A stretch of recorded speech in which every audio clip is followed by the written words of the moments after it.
प्रिय विद्यार्थीगण, सप्रेम नमस्ते, वंदे मातरम। मैं हिंदी वरिष्ठ अध्यापक राजेश कलिया, सुभाष चंद्र बोस उच्च माध्यमिक विद्यालय साहवा के YouTube चैनल पर आपका इस्तकबाल, आपका हार्दिक अभिनंदन करता हूँ। प्यारे विद्यार्थियों, हमने गत वीडियो में हिंदी साहित्य के प्रश्न पत्र की संपूर्ण जो जानकारी है वो उपलब्ध करवाई थी। हिंदी साहित्य का जो प्रश्न पत्र है अभी 25 जून को जो होगा, इसी 25 जून 2023 को होने वाले प्रश्न पत्र के बारे में हमने पूर्ण विवरण के साथ बताया था। ये प्रश्न पत्र कितने खंडों में और किस प्रकार के अंक भार लिए हुए हैं, वो सारी जानकारी आपको उपलब्ध करवाई थी। आपको मैं पुनः स्मरण करवा दूं कि मैंने ये कहा था हिंदी साहित्य का जो पेपर है वो 4 भागों में विभाजित है। खंड ए बताया था आपको, उसके उपरांत खंड ब, खंड श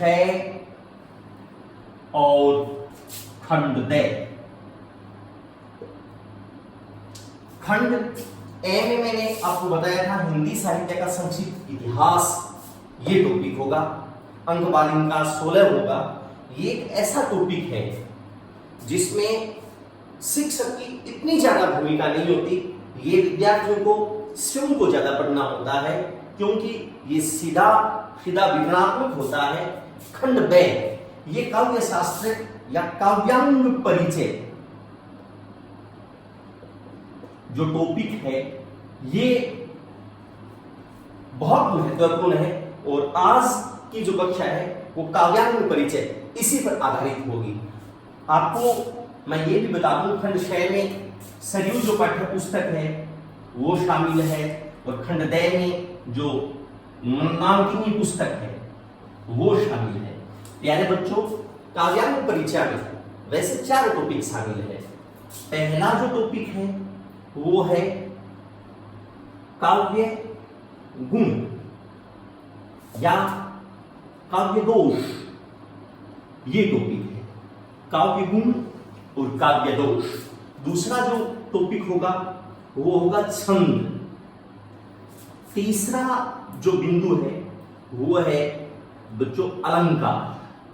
तो आज हमारा यह जो वीडियो है खंड ब, जिसका अंक भार 16, इसी पर आधारित होगा, और उसी में हमने टॉपिक चुना है काव्य गुण या काव्य दोष। हालांकि काव्य गुण और काव्य दोष ये संपूर्ण वीडियो में नहीं होंगे। आज केवल काव्य गुण और काव्य दोष की भूमिका तैयार की जाएगी। तो चलो आज का जो वीडियो है इसी के विषय पर जो आधारित होगा, चलो देखिए। आज का टॉपिक मैंने बताया काव्य। सबसे पहले हमें ये जानना बेहद जरूरी है कि काव्य है क्या। काव्य शब्द के अगर विश्लेषण की बात की जाए तो काव्य शब्द कवि, जो कि और ये इस प्रत्यय से बने। ये है, ये बच्चों अपत्य है। अपत्य का होता है संतान, ये प्रत्यय है, ये अपत्यवाचक प्रत्यय है। तो कवि जोड़िए, कवि जोड़िए से काव्य बना है, यानी कवि जो रचता है वो ही काव्य है। अगर इनको हम शब्द विधान में तो शब्दों में ले जाए तो काव्य को कह सकते हैं किसी भी भाव प्रधान रचना।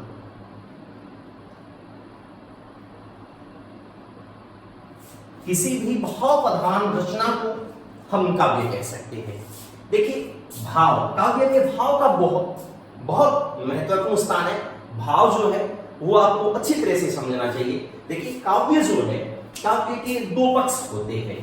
काव्य के कितने पक्ष होते हैं? काव्य के 2 पक्ष होते हैं। पहला जो पक्ष है वो होता है विद्यार्थियों भाव पक्ष, और दूसरा जो होता है वो होता है कला पक्ष। कला पक्ष को हम शिल्प सौंदर्य भी कह सकते हैं, या इसी को नाद सौंदर्य कहा जाता है। भाव पक्ष में जो अपने आप में विषय वस्तु शामिल होती है, भाव में काव्य के गुण है, काव्य के दोष है, रस है, ये भाव में शामिल होती है। जबकि कला या शिल्प में शब्द शक्ति है, छंद है, ये कला में शामिल है। तो भाव प्रधान रचना जो है वो काव्य कहलाती है। अब हालांकि काव्य के दो पक्ष, भाव और कला पक्ष है। अगर स्वरूप की बात की जाए, काव्य के स्वरूप की बात की जाए तो काव्य के स्वरूप दो है। एक तो है प्रबंध काव्य। प्रबंध का शाब्दिक अर्थ होता है प्रकृष्ट, और दूसरा है मुक्तक काव्य। आकार कह सकते, एक तो प्रबंध काव्य, दूसरा मुक्तक काव्य। प्रबंध का अर्थ मैंने बताया, प्रबंध का अर्थ होता है प्रकृष्ट अर्थात बंधन, जबकि प्रबंध काव्य की फिर से दो भेद किए जाते हैं। एक तो बच्चों खंड काव्य और दूसरा होता है महाकाव्य। खंड काव्य में किसी जीवन के हिस्से का वर्णन होता है, जबकि महाकाव्य है वो वृहद आकारीय होता है। रामायण है, महाभारत है, ये महाकाव्य अपने आप में। मुक्तक में किसी सवैये की बात आ गई, यूं समझिएगा तुलसीदास जी का एक पद है कि धुत कहो अवधुत कहो, रजपुत कहो जुलाहा कहो, काहुन की बेटी सो बेटो ले ब्याहू, तुलसी सरनाम गुलाम है राम को, जाके रुचे सो कहे कछो, मांग के खाबो मसीद को सोइबो, लबे को एको न दबे को दो। यानी कि ये जो मैंने अभी पद पढ़ा वो केवल तुलसीदास जी है, राम को समर्पित कर रहे हैं और अपनी बात अभिव्यक्त कर रहे हैं। मेरे कहने का तात्पर्य बिहारी के जो पद है, कबीर की जो साथियां है, ये किस में शामिल होगी? मुक्तक में शामिल होगी। तो ये तो रही स्वरूप की बात। अब देखिए काव्य में तीन प्रकार के जो साहित्यकार हैं उनकी बात समझना हमें बेहद जरूरी है। वो कैसे? एक तो हमें ये समझना चाहिए कि प्राचीन जो या आदि आचार्य है, आरंभ में जो संस्कृत आचार्य हुए, उन्होंने काव्य के संदर्भ में क्या बताया।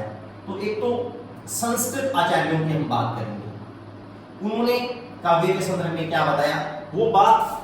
हालांकि मैं पहले से आपको बता देता हूं, आज की जो कक्षा है वो आचार्यों की परिभाषा के दृष्टिकोण से थोड़ी संस्कृत निष्ठ होने वाली है, तो इसमें आप कतई घबराए नहीं। आप ये सोचेंगे हम हिंदी साहित्य के विद्यार्थी, हमको संस्कृत की ये बातें याद रखनी पड़ेगी। विद्यार्थियों, अभी आप 12वीं के जो छात्र हो, ये बातें अभी आसानी से याद रह सकती है, बाद में आपको रट्टा लगाना पड़ेगा। तो बिल्कुल मैं बहुत बेहद एक ट्रिक के हिसाब से और सामान्यतः बहुत ढंग से बताने वाला हूं। तो एक तो आप जो संस्कृत आचार्य हैं उन्होंने क्या परिभाषाएं दी, उसके बाद में जो हिंदी के साहित्यकार हैं उसमें मैं बात करूंगा आज आचार्य रामचंद्र शुक्ल की। आचार्य रामचंद्र शुक्ल ने क्या कहा, मैथिलीशरण गुप्त ने क्या कहा, सुदामा पांडे भूमिल है, उन्होंने काव्य के संदर्भ में क्या बताया। और तीसरी जो बात है वो हम पढ़ेंगे पाश्चात्य साहित्यों के, पाश्चात्य जो साहित्यकार है उन्होंने ये क्या कहा है। तो चलो हम संस्कृत आचार्यों की बात करें तो इसमें कई नाम आते हैं। सबसे बड़ा जो नाम आता है आचार्य मम्मट का। आचार्य जो मम्मट है, आचार्य मम्मट ने ऐसे बताया कि काव्य शोभाक्रांत धर्मान काव्य शोभाक्रांत, ये दंडी ने कहा था, काव्य शोभाक्रांत धर्मान अलंकार चे प्रचक्षते। ऐसा जो है काव्य शोभाक्रांत धर्मान अलंकारान चे प्रचक्षते। हालांकि जब आपको अलंकार में पढ़ाऊंगा तब भी इस परिभाषा को लेकर आऊंगा, तब भी आप इसको समझिएगा। ये जो है ये परिभाषा दी थी विद्यार्थी आचार्य दंडी ने। इसमें दंडी क्या कह रही है? इसमें दंडी ये कह रही है कि काव्य शोभाक्रांत, काव्य की शोभा करने वाले धर्म ही अलंकार कहलाते हैं। यहां एक बात और बता दूं मैं, काव्य की शोभा, काव्य की शोभा क्या है? काव्य की शोभा धर्म है। काव्य की शोभा क्या है? धर्म है। चलो यहां मैं कुछ बातें बता दूं। काव्य की शोभा, काव्य की शोभा किसे कहा जाएगा? काव्य की शोभा अलंकार को कहा जाएगा। काव्य का धर्म, काव्य का धर्म भी अलंकार है, जबकि काव्य की आत्मा, काव्य की आत्मा रस है। काव्य की आत्मा क्या है? रस है। आचार्य पंडित राज जगन्नाथ एक आचार्य हुए, उन्होंने काव्य के पुरुष शरीर की कल्पना की है और उन्होंने बताया कि शब्द जो और अर्थ है वो काव्य का शरीर है।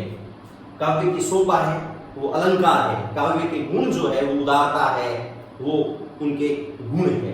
तो चलो ये परिभाषा बेहद महत्वपूर्ण है। काव्य शोभाक्रांत धर्मान अलंकार से प्रचक्षते, अर्थात काव्य की शोभा करने वाले, अर्थात काव्य की शोभा किससे होती है? अलंकार की। काव्य की शोभा करने वाले धर्म अलंकार कहलाते हैं। तो यहाँ ये चीज आपको जानना अच्छी बात होगी, काव्य की शोभा किसे कहा जाता है? अलंकार को। काव्य का धर्म, काव्य का धर्म भी अलंकार है। काव्य की आत्मा, काव्य की आत्मा रस है। तो आचार्य दंडी की ये परिभाषा। इसके बाद मैं आपको परिभाषा अगली जो बताने वाला हूं वो है आचार्य मम्मट की। आचार्य मम्मट की तो देखिए आचार्य मम्मट ने क्या कहा? आचार्य मम्मट ने कहा तद दोषो शब्दार्थो सगुणावलंकृत पुनःक्वापि, तद दोषो शब्दार्थो सगुणावलंकृत पुनःक्वापि। देखिए इन्होंने ऐसा कहा, तद दोषो शब्दार्थो सगुणा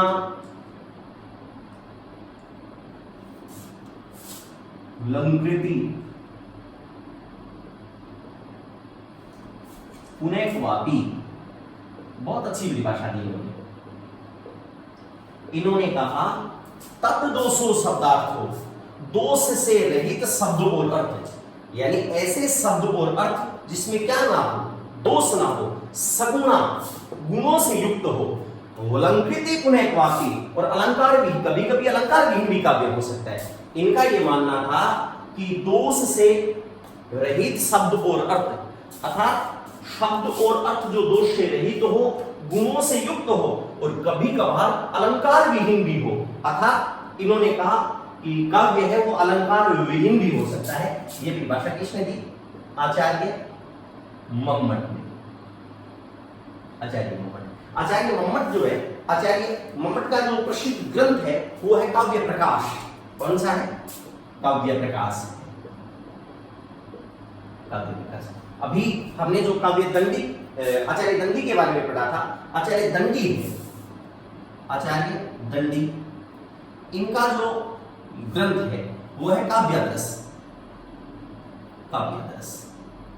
तो तद दोषो शब्दोर्थ सगुणावलंकृत पुनःक्वापि, ऐसा किसने कहा? आचार्य मम्मट ने।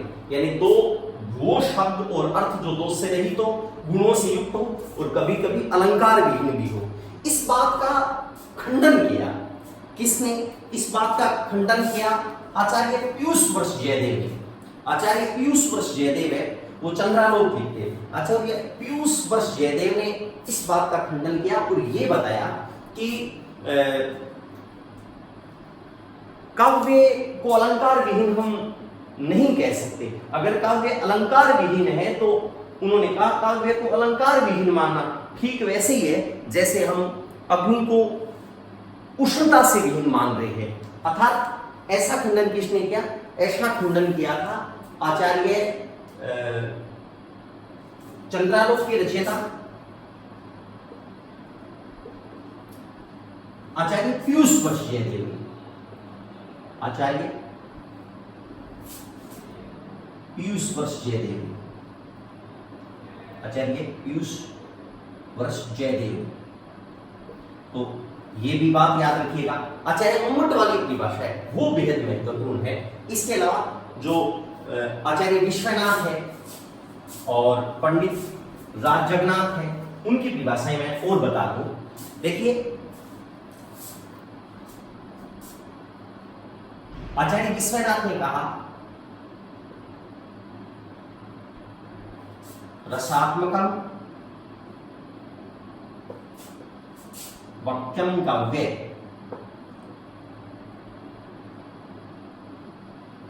रसात्मकम वाक्यम काव्यम, अर्थात वाक्य का रस में होना काव्य है। ऐसा किसने बताया? ऐसा बताया था आचार्य विश्वनाथ ने। आचार्य विश्वनाथ, आचार्य विश्वनाथ की जो रचना है वो है विद्यार्थियों साहित्य दर्पण। कौन सी है? साहित्य दर्पण।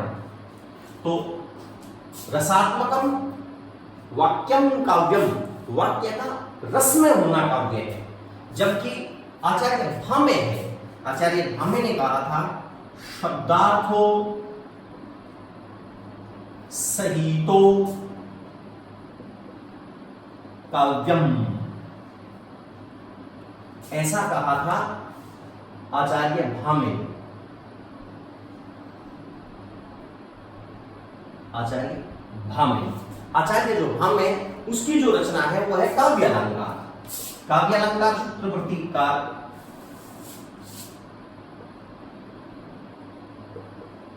काव्यालंकार अलंकार है, उसके प्रतिष्ठापक आचार्य माने जाते हैं आचार्य भामे। तो विद्यार्थियों, मैं फिर से जो संस्कृत आचार्य है उनकी बात बता दूं। सबसे पहले हमने बात की थी आचार्य मम्मट की। आचार्य मम्मट ने जो कहा था वो कहा था कि तद 200 शब्दार्थों शगुनावलिंकृत होने को आती। इसके बाद इस बात का जो खंडन है वो आचार्य पीयूष वर्ष जयदेव करते हैं, जो चंद्रालोक के रचयिता है। उन्होंने इस बात का खंडन किया।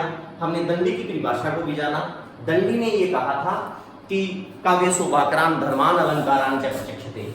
आचार्य विश्वनाथ कहते हैं रसात्मकम वाक्यम काव्यम, वाक्य का रस में होना काव्य है। जबकि आचार्य भामे ने कहा शब्दार्थो सहितो काव्यम, शब्द और अर्थ का साथ साथ होना काव्य है। देखिए, शब्द और अर्थ, अभी मैंने बताया था पंडित राज जगन्नाथ है, इन्होंने शब्द और अर्थ को, जो काव्य रूपी मनुष्य की कल्पना की थी, उसमें यह कहा था शब्द और अर्थ जो है वो शरीर है, काव्य रूपी पुरुष के ये शरीर है। तो ये तमाम बातें आपने जानी। इसके अलावा कुछ हिंदी साहित्यकार हैं, इन्होंने काव्य के बारे में क्या कहा है। हिंदी जो साहित्यकार है उसमें एक बेहद परिभाषा देने वाले हैं आचार्य ने सुमित्रानंदन पंत। सुमित्रानंदन पंत ने कहा था, बहुत ही भावुक पंक्तियां इनकी, कि वियोगी होगा पहला कवि, वियोगी होगा पहला कवि, वियोगी होगा पहला कवि, आहा से निकला होगा गान, आहा से निकला होगा गान, उमड़कर आंखों में आंसू,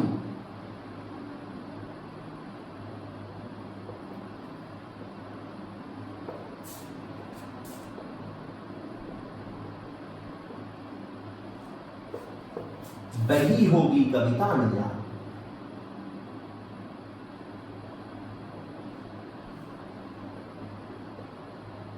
बही होगी कविता नया।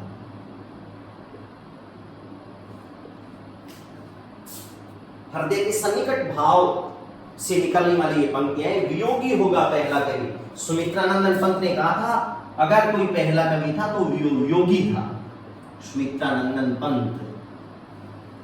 छंद के बारे में मैं बताऊंगा, जिन्होंने कहा था कि खुल गए छंद के बंध, ऐसे कहने वाले सुमित्रानंदन पंत ही है। वियोगी होगा पहला कवि, कि पहला कोई कवि था तो वो वियोगी था। आहा से निकला होगा गान, जब उन्होंने वियोग में आहें भरी तब कहीं न कहीं गान की उत्पत्ति हुई होगी। उमड़कर आंखों में आंसू, जब वो वियोगी कवि आहों को निकालने के बाद उनकी आंखों में जब आंसू उमड़े होंगे, तब जो काव्य है या कविता है वो बह गई। तो देखिए, कविता ही तो काव्य है, कविता ही काव्य है। आचार्य केशवदास जी ने एक बात लिखी थी कि उन्होंने इसी कविता के बारे में कहा था कि राजत रंचन दोष युक्त, कविता वनिता मित्र गुंडक हाला परत ज्यों गंगा घट अपवित्र, अर्थात राजत रंच ने दोषयुक्त। देखिएगा अभी मैं ये परिभाषा और बता देता हूं, तो इस परिभाषा को थोड़ा ढंग से समझिएगा। सुमित्रानंद पंत ने क्या कहा था, वियोगी होगा पहला कवि, आहा से निकला होगा गान, उमड़कर आंखों में आंसू बही होगी कविता ज्ञान। ऐसा काव्य के बारे में किसने कहा, सुमित्रानंद पंत ने कहा। जबकि अभी इसी बात के मर्म को समझाते हुए आचार्य केशवदास ने कहा था, राजत रंच ने दोषयुक्त,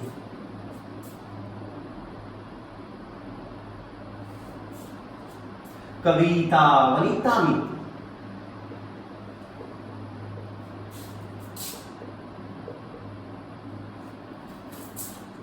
गुंडक हाला परत ज्यों गंगा घट अपवित्र।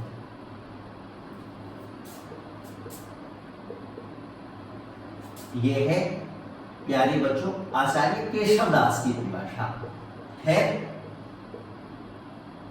इन्होंने काव्य के बारे में नहीं कहकर, मैंने सुमित्रानंद पंत है उसी की पंक्ति के मर्म को जानने के लिए आपको ये बता दिया। राजत रंच ने दोषयुक्त, राजत का तो होता है शोभा, रंच का होता है किंचित मात्र भी, किंचित मात्र भी शोभा, राजत रंच ने दोषयुक्त, यानी किसी भी प्रकार का दोष है ना वो शोभा नहीं देता, रंच मात्र का भी दोष शोभा नहीं देता। कहां, कविता, कविता कहे तो काव्य, और वनिता, वनिता कहे तो सुंदरी स्त्री, सुंदरी स्त्री और कविता, इन दोनों में रंच मात्र भी दोष है, वो शोभा नहीं देता। जैसे गुंडक हाला परत ज्यों, गुंडक कहे तो बूंद, हाला कहे तो हलाहल जहर, गुंडक हाला परत ज्यों गंगा घट अपवित्र, जैसे गंगा के घाट को जहर की बूंद अपवित्र कर देती है, ठीक वैसे ही कविता और वनिता है उसमें थोड़ा सा भी दोष है, वो उनके स्वरूप को बिगाड़ देता है। तो चलो इन्होंने भी कविता और वनिता के संदर्भ में ऐसा कहा था। देखिए कविता और वनिता का जो संबंध है वो गहरा संबंध है। आचार्य केशवदास ने अलंकार के संदर्भ में भी हम पढ़ेंगे, उन्होंने कहा था, जद्भी सुजाति सुलक्षणी सुवर्ण सरस सुवृत्त भूषण विनान विराजी कविता वनिता मंत्र। तो चलो वो हम अलंकार में पढ़ेंगे। तो आचार्य केशवदास ने ये परिभाषा दी थी। इसके अलावा जो प्रेमचंद जी है, जो पहले प्रतिशील लेखक माने जाते हैं, प्रेमचंद जी ने एक बेहद महत्वपूर्ण बात बताई थी। प्रेमचंद ने ऐसा कहा था कि साहित्य का उद्देश्य दबे कुचले वर्ग के लिए होना चाहिए। साहित्य का उद्देश्य दबे कुचले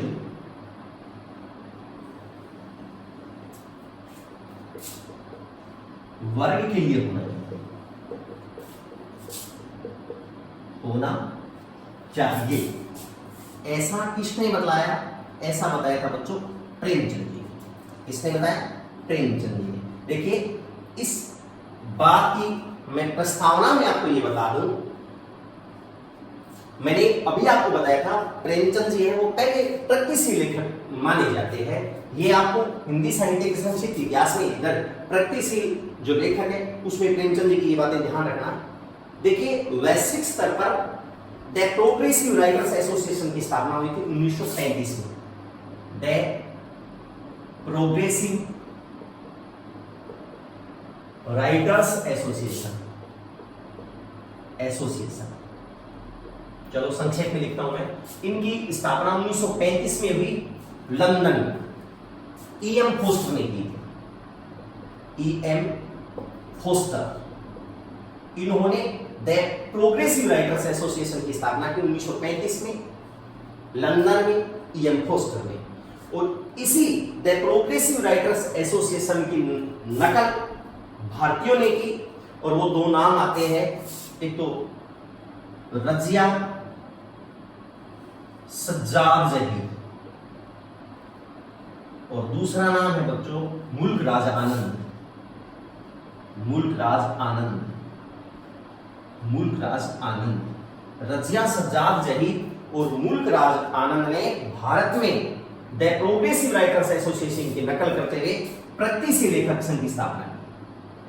प्रगतिशील लेखक संघ की स्थापना की और ये बात बहुत अच्छी रहने वाली है। प्रगतिशील लेखक संघ की स्थापना भारत में 1936 में हुई, लंदन में 1935 में हुई E.M. फोस्टर के द्वारा।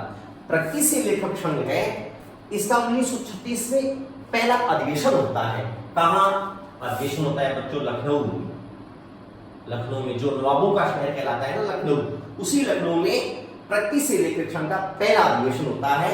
और जीवन के अंतिम दिनों में प्रेमचंद जी इस लखनऊ में प्रगतिशील लेखक संघ की अध्यक्षता कर रहे थे और उसी अपने अध्यक्षता के भाषण में उन्होंने कहा था, साहित्य का उद्देश्य दबे कुचले वर्ग के लिए होना चाहिए। भविष्य में कभी इस प्रकार का साहित्यिक प्रश्न कोई भी प्रतियोगितात्मक परीक्षा में आ सकता है, तो ध्यान रहे साहित्य का उद्देश्य दबे कुचले वर्ग के लिए होना चाहिए। ऐसा किसने कहा? ऐसा प्रेमचंद जी ने कहा।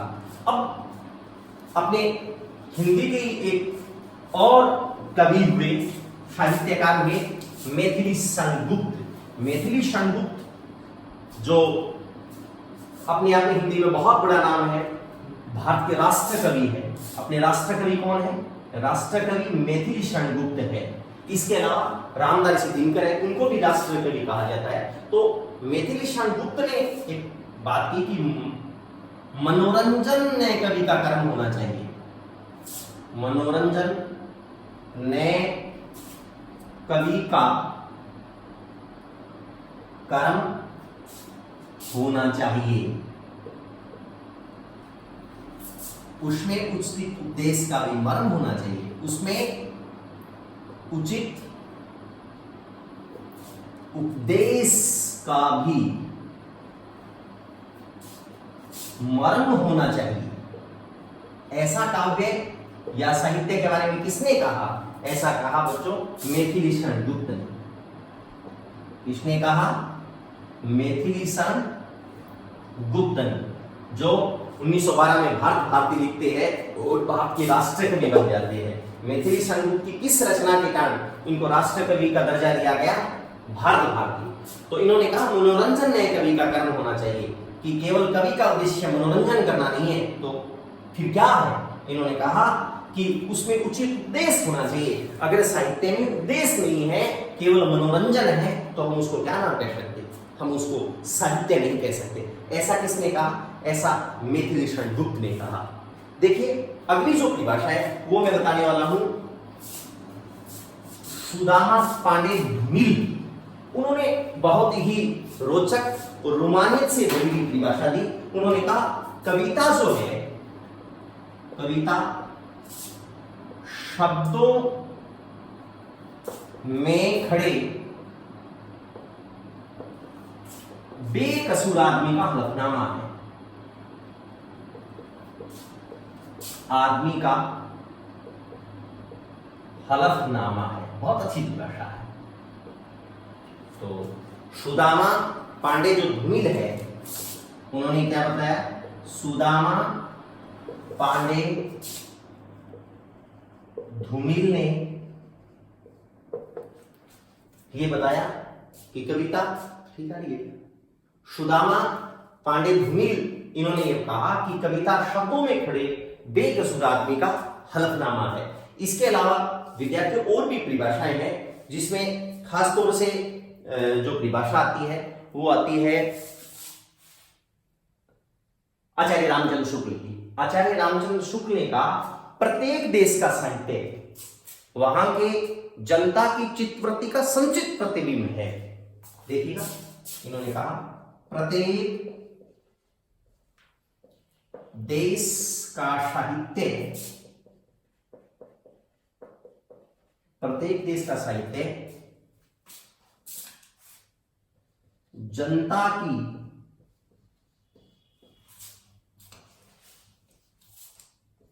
चित्तवृत्ति का प्रतिबिंब है। ऐसा किसने कहा था? ऐसा कहा था आचार्य रामचंद्र शुक्ल। आचार्य रामचंद्र शुक्ल। तो चलो, ये कुछ भारतीय साहित्यकार है जिन्होंने काव्य के बारे में कहा कि काव्य क्या है। प्रत्येक देश का साहित्य जनता की चित्तवृत्ति का प्रतिबिंब है। इसके अलावा जो एक दो परिभाषा और है, वो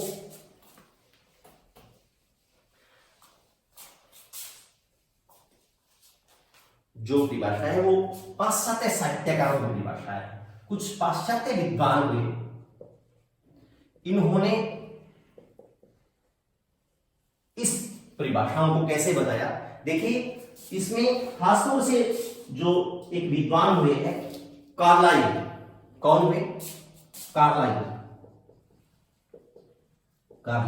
पाश्चात्य विद्वान हुए, और कार्लाइल ने बेहद महत्वपूर्ण बात बताई और उन्होंने कहा कि संगीत में विचार ही कविता है। संगीत में विचार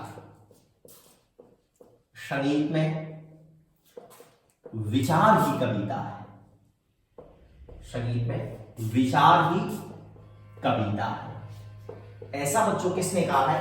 कार्लाइल ने कहा है। कार्लाइल की परिभाषा संगीत में विचार ही कविता है। तो ये पाश्चात्य साहित्यकार है या पाश्चात्य विद्वान जिन्होंने ये परिभाषा दी। इसके अलावा एक परिभाषा और जो दी थी, वो दी थी ड्राइडन ने। ड्राइडन ने कहा था सुस्पष्ट कविता जो है, सुस्पष्ट कविता जो है, जो संगीत बन जाता है, वो कविता है। सुस्पष्ट संगीत ही कविता कहलाती है। ही कविता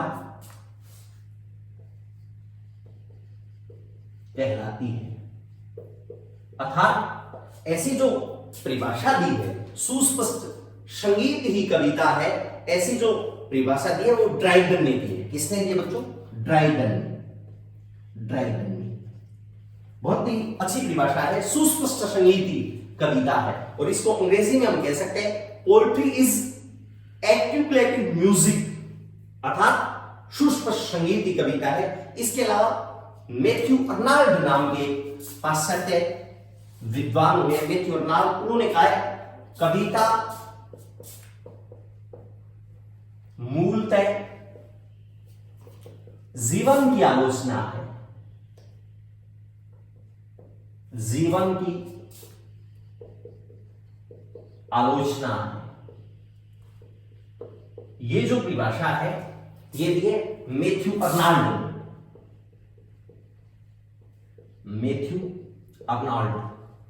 इन्होंने कहा है कविता मूलतः जीवन की आलोचना है। Poetry is as bottom criticism of life. इसके अलावा अंतिम जो परिभाषा आज की कक्षा में मैं बताने वाला हूं वो है दोस्तों कोलरिज की। कोलरिज ने ये कहा सर्वोत्तम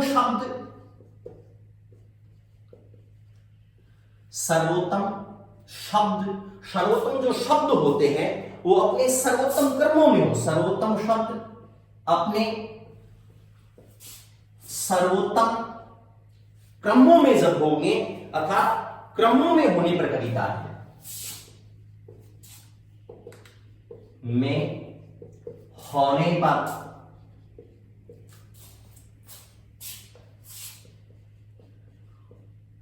कविता है। सर्वोत्तम शब्द, अच्छे उत्तम शब्द जो हो वो अपने सर्वोत्तम कर्मों में जब होंगे और क्रमबद्ध होंगे तो वो कविता है। ऐसी परिभाषा जो दी थी वो दी थी मतलब कोलरिज ने ये परिभाषा दी, जिसको अंग्रेजी में हम इस प्रकार से रूपांतरण कर सकते हैं, poetry is the best word in their best order.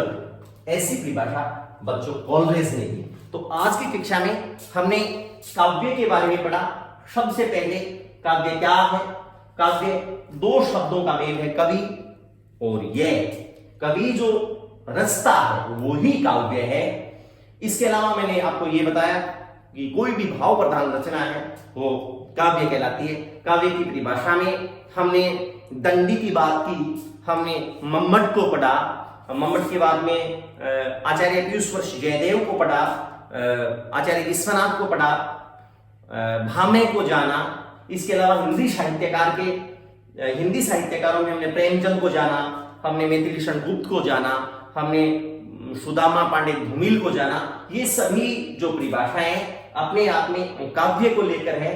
तो मुझे आशा है कि आज की जो कक्षा है वो काव्य के संदर्भ में थी और आपको बेहद अच्छी तरह से काव्य की ये परिभाषाएं, काव्य क्या है, ये समझ में आई होगी।